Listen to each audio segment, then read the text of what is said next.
We're going to start in here with our first speaker, speaking on Hillside Settlement, review of Mars Foundation design. Please help me to welcome Bruce Mackenzie.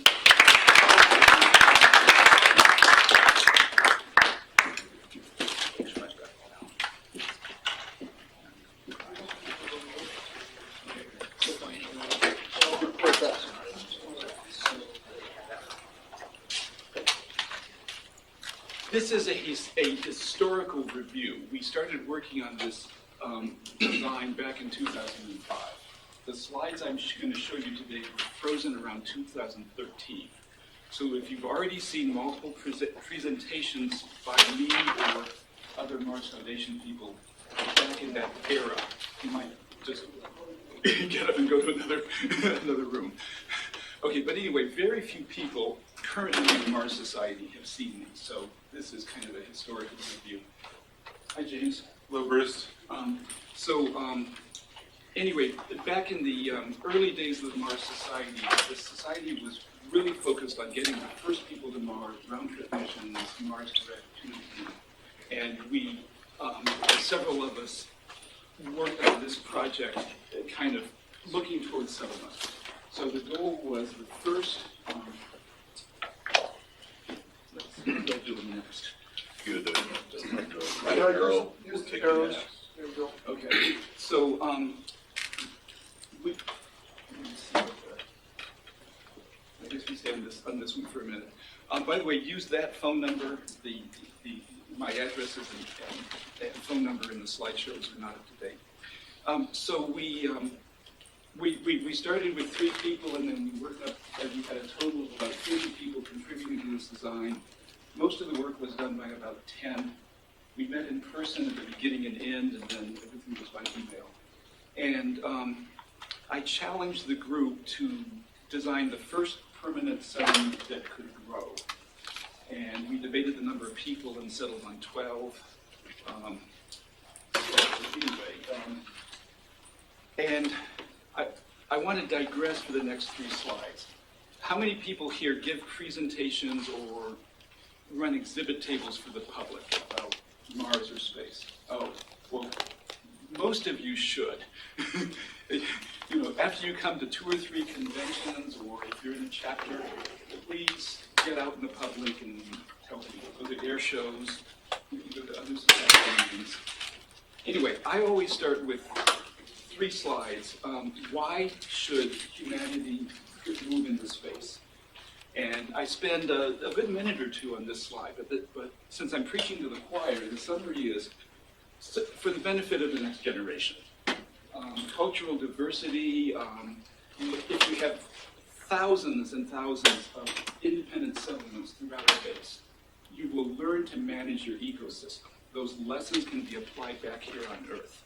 If you have a tiny ecosystem, like the size of this room, size of this building, things can get out of hand pretty fast. You might have, you know, your moisture, your carbon dioxide, your nitrates, some chemical could get out of hand very quickly.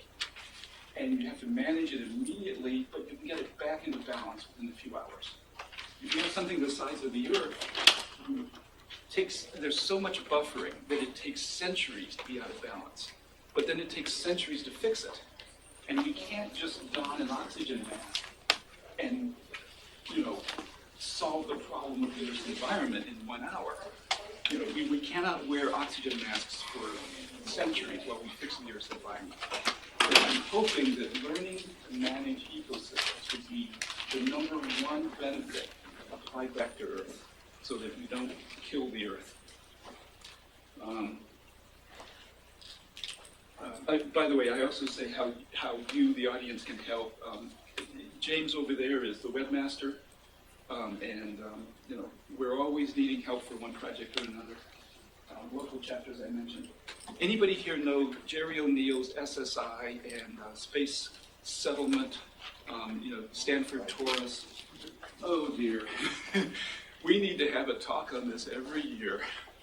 Okay, Princeton professor Jerry O'Neill was assigned to teach freshman physics every 3rd year. And during the Vietnam War, his students were not well motivated to learn physics. It was every Princeton student had to take science. and he had a seminar, and he tried to apply physics to, to everyday life. And one of the problems he threw out at them is where in the solar system do people live? And they figured the students figured out that no planet is really ideal other than the Earth, but they could construct giant orbital cities, toruses and spheres and cylinders in space, and you could build millions of them from the asteroids. Each one would be climate controlled, have agriculture, separate living spaces, multiple pressure doors for safety. Some of them could be big enough to have clouds and weather inside them. I mentioned climate controlled. If you used the known asteroids at that time, you could build so many of these cities that the total land area would be 3,000 times the Earth's land area. Okay, so once we get the first factory out there that can build another factory, we can start building these and it just takes off. And if there's, say, 10 billion people on Earth, there might be 30 trillion people not on Earth. So this is what motivated me. And I urge you to learn more about it. So even though we've got our sights set on Mars, beyond Mars is space for trillions of people. We just have to get that first factory out there. Why start with Mars? Why not the moon? Why not just build the big orbital settlements, whatever? 3 reasons: food, food, and food. Mars has easily accessible water to grow food, easily accessible carbon dioxide for plants, and it has nitrogen to make fertilizer. And nitrogen is required for protein. You can find these things elsewhere in the solar system, but they may not be in the same place, or they may be a little harder to get. What's your N2 source in this scenario? On Mars, 2 to 3% of the atmosphere is nitrogen. Now the moon has some nitrogen, where we only have 1 data point, and it may be hard to get it out of the rock. So, anyway, the carbon and water are also useful for making polymers, industry. If you have a leaky airlock, you can pump more air back in and process it. It's hard to do that on an asteroid or the moon. And the dirt in 24 and a half hours daylight time is really useful. As we go along, if you want me to clarify something I said, please interrupt. But I've got an hour's worth of material here, so let me keep going. Okay, so these 12 people came up with the Hillside Settlement design, and this is what it looks like. Lots of people involved. It would be partly masonry construction, partly fiberglass. Guys, come on in. There's chairs in the middle. Just walk through. Oh, there's my name and contact information. Could someone take 2 sheets of paper and pass them around and put down your email address if you are at all interested in this? Volunteer for 2 sheets of paper. Come on. Thank you, James. Okay. Yorgi was our architect. Anybody read Mars, and there's an Underhill masonry structure in Kim Stanley Robinson's Red Mars book? Oh, yeah. Okay, that was my design. Kim Stanley Robinson was given proceedings from 2 conferences, and he read them cover to cover, like 3 volumes each, and then a year later he started writing the book, and he just picked up lots of technologies. So anyway, Yorgi, who was our architect, discovered my work through that, and he was in a master's program for architecture at MIT, and he did his thesis on this, and then some of what you see here is borrowed from this thesis. But he picked a place in Candor Chasm. This was before we knew where the ice deposits were.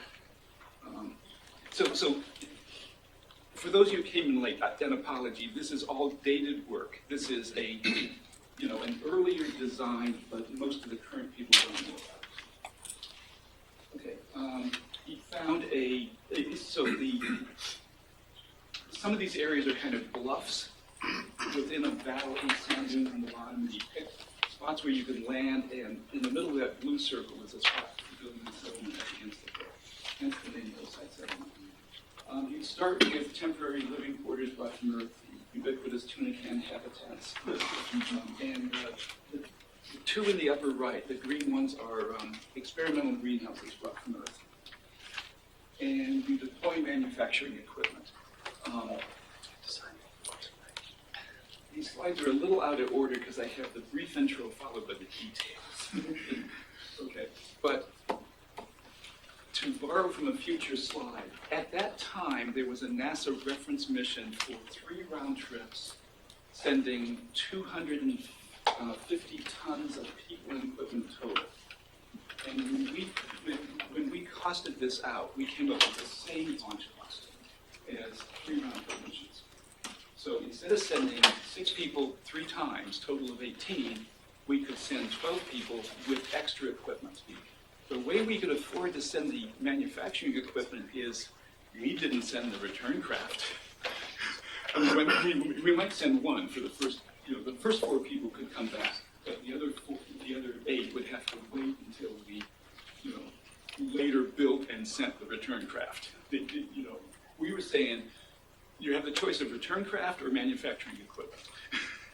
And we're going to send manufacturing equipment. Very controversial. Nobody was talking about permanent settlement. Okay, so anyway, the light blue is the manufacturing areas. On the far right, this is a later graphics. The big puffy thing is, some people have a pointer. Anyway, that big puffy inflatable is a great big tent brought from Earth. You can manufacture fiberglass tanks inside it. Might be 12 meters in diameter. Okay, the light beige are airlocks for size for vehicles and size for small living modules.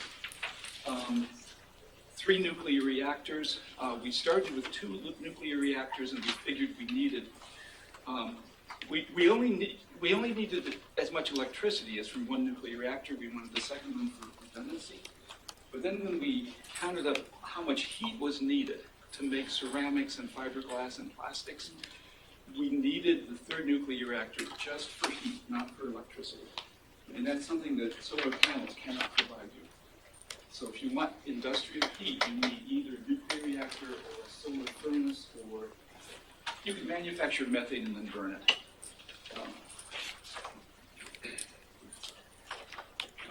A better view of what the assembly tent might look like.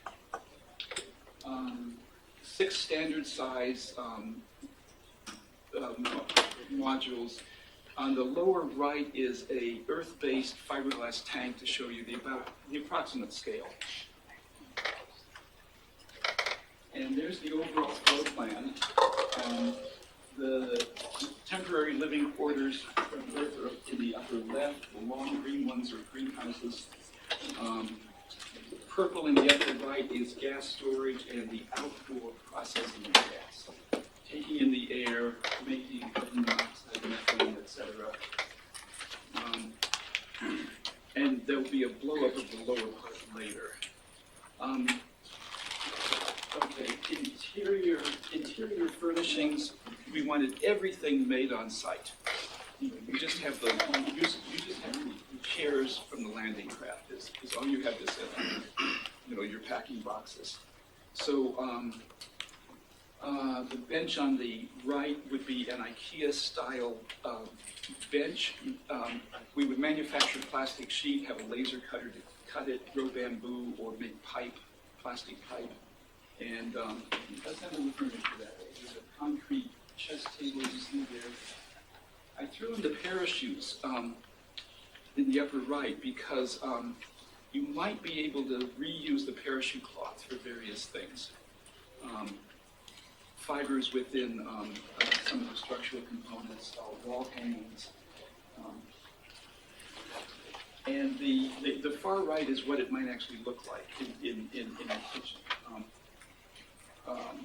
By the way, the kitchen picture is from 1988. I borrowed it from Carter Emart. There were conferences called Case for Mars in Boulder, Colorado every 3 years. Bob Zubrin named his first book in honor of those conferences.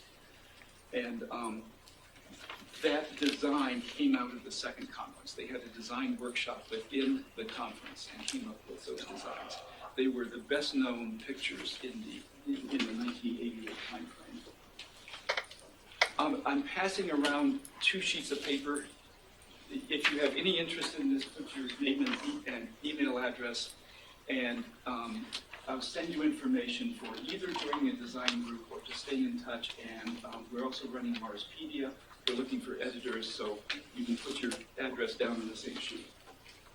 But anyway, so getting back to the kitchen, a mix of high-tech and low-tech. You see space suits, you see temporary chairs, you see onions and vegetables hanging right from the ceiling. You see a squash on the kitchen counter. Notice the sink is covered with a plastic shield to cut down humidity. But it's pretty much like a frontier kitchen, but kind of half high-tech. For water, we assumed there'd be ice deposits, even though we didn't know it at the time. And you drill down 1 central well and some surrounding wells, and you frack it.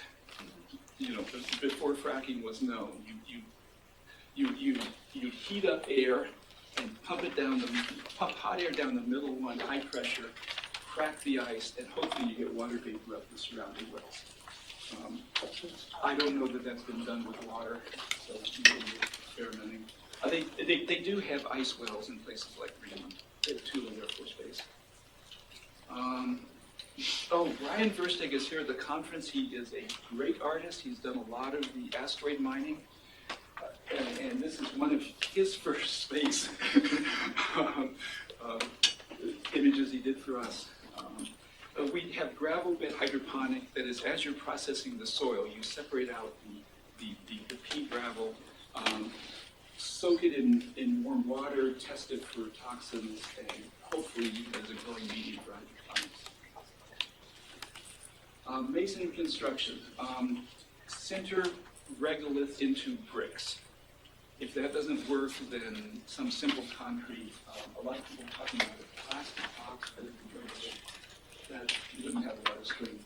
And build masonry vaults the same way the Romans were. Cover it, line it with a vapor barrier, put vapor barriers outside it, and then cover it with 5 to 10 meters of dirt. That's a tremendous amount of dirt.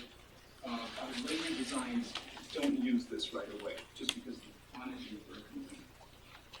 But turns out you could have like a 6-story masonry structure and you still need the same amount of dirt on top of low pressure. So it scales quite well. If you want to have a building the size of the one we're in, masonry might be the cheapest way to go. There's a cross-section of it. Upper left is Jorgi's original thesis with no dirt covering. I'm going to have to just turn this into a picture show. I only have 10 minutes, including questions.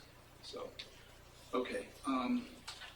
Lower part is inside the masonry, the living quarters. The yellow on the left is the private bedrooms. You have your choice of a double bedroom or a single bedroom.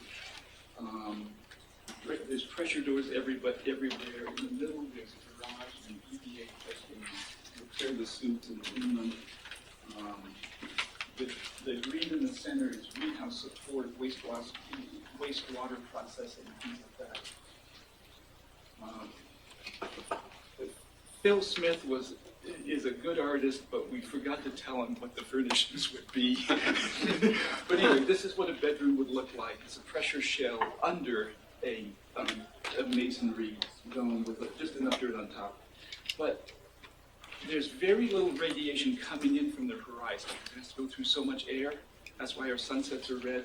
So you can have windows looking horizontally with a canopy over them. And by the way, we're continuing to work on some of this kind of stuff. So if you want to get involved, if you have technical knowledge to add to this, say so on that sheet of paper. 12 people would build this initial base, but they keep manufacturing. Every 2 years, it was size of it, every 2 years you have another 12 people. So this is the 36th version layout just around the hill. And you notice there's 2 parallel hallways. That means even if you have to depressurize one module, you can still work around it. And where there is a dead end, we would put a temporary rover docking port. So you get on your voice-activated cell phone and you call the rover to come get you. I've got to skip these. And this would grow. This would grow into a manufacturing center. You could send portable or prefab units surrounding the area. Eventually there'll be kids born on Mars. Bear in mind, we started presenting this in 2005, and as I said, these pictures were frozen in 2012. And this was radical stuff to show in public then. Projects you could get involved with. I've got details for the next 3 minutes. Okay, so this was the NASA design reference mission. Send 3 people, and 3 missions of 6 each. And you basically don't have to have the return craft for most of them. Anyway, any quick comment on that? So we had earthy, crunchy slides in there. If you ever see this style of spacecraft, that is drawn by Carter Emmart from Case Flight Mars in the 2 workshop. And the Australian analog HAB is based on this design. To compress the air, you just have basically a jet engine, a turbine, and you freeze it or add sort of. You guys have seen this kind of stuff from other presentations, right? We were one of the first to say you really want to be manufacturing plastics on site. Polyethylene, polyester for binding the fiberglass, and avoid epoxy to get these 2 main steps. Here's how you separate the gases at the time. Here's how you process the wastewater. I learned about a trickling bed algal filter. You have a bunch of slats. On Earth they'd be wood, and you dump water periodically and then leave it to dry out slightly. And it's a great place for algae to grow. The soil gives you masonry, glass, fiberglass. We talked about how to draw glass fiber, how to wind it. Ooh, here's a good one. There'll be a test on this. Okay, this is what you do with polymers. Frank Crossman, who lives here, and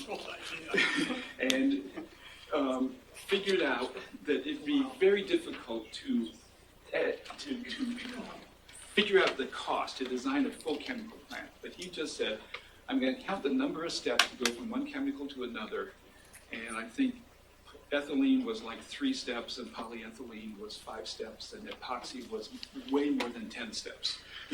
So we avoided epoxy. But anyway, if you want a chemical, there's, he had a bunch of charts like this, and you could find the chemical you want.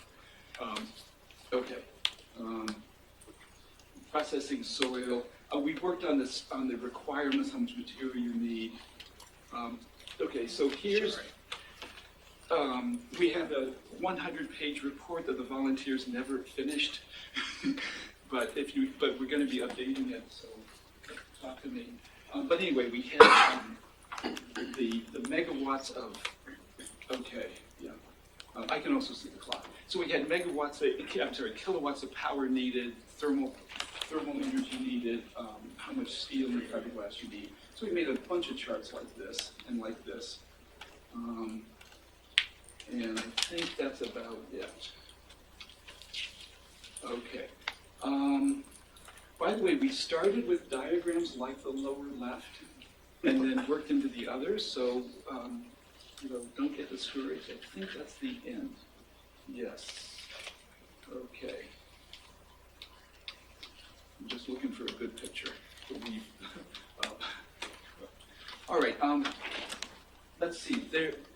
There were actually about 5 presentations at the time. One about electrical, one about plastics, one chemical, wastewater.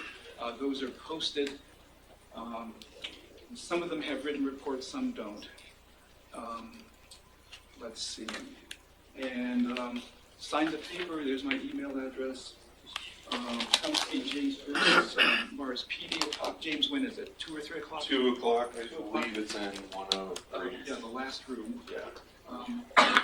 Okay, and then around 4 or 4:30 in the last room, I'm gonna have not a presentation, but a meeting for people who want to work on this kind of stuff. Anybody who wants to either work on a Mars settlement design or just collect the technology for it, or just have, weekly telecom discussions, things like that. The Mars settlement design group. We don't have a name for it. Okay, questions and clarifications. Everybody say your name. Kai Alberg, with the advances in 3D printing over the last 3 years, I think this year I heard you can even 3D print a whole house with a panel construction. Are there any changes as a result of that you would include if you were to update this? Yes. At the time we started this, 3D printing was available, but the raw material cost $60,000 a quart, basically. And we just assumed that it was not practical. We did assume we'd have plastic material. We might do some plastic molding, but mostly fiberglass, recycled metal, things like that. But yes, the newer designs, you assume.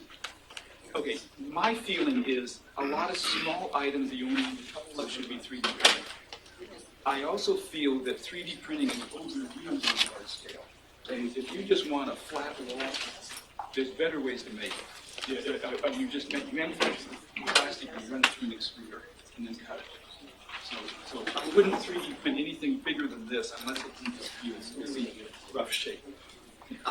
Max Fagan, I'm with Maiden Space. We do 3D printing in space. Yeah. You're absolutely right. 3D printing is not a good solution I for want to quote really you. large structures.